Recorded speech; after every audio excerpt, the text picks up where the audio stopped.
Hi, Rochelle. Yes, well, fur has long been controversial, and this relatively new focus on the skins of lizards and snakes is sort of seen as the new frontier in animal welfare in the fashion industry. Now, of course, it does have a lot of challenges, but activists say they are gaining momentum. Chanel rocked the fashion world when it announced in December that it would no longer be using fur and exotic animal skins like python, lizard, and crocodile.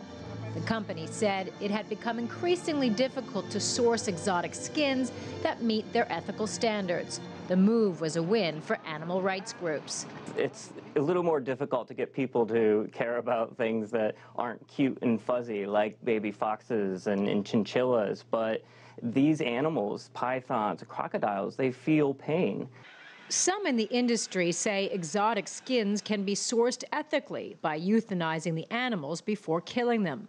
But the dean of Parsons School of Fashion in New York says the industry is notoriously opaque and euthanization is not common. He has visited several farms and tanneries. I have seen a range of approaches, and even in the ones that are most responsible, it's still not a pretty picture. Chuck Muck says Chanel's move is a sign of the times.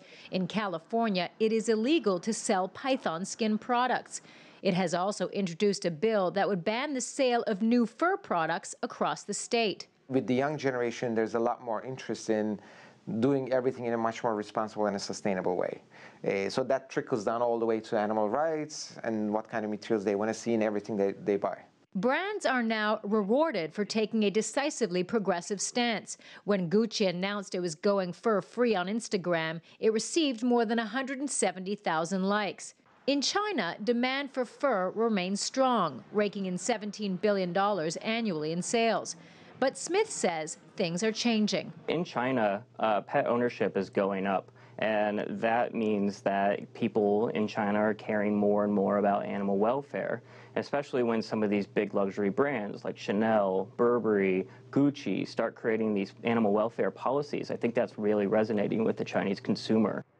And Chanel's decision seems to be having an impact on the industry. About a month after Chanel made its announcement, St. John, another high-end brand, announced that it too would be getting rid of fur and exotic skins. Rochelle? So, Karina, if consumers and designers are increasingly saying no to fur and exotic skins, are we seeing demand for faux fur and skin alternatives rising?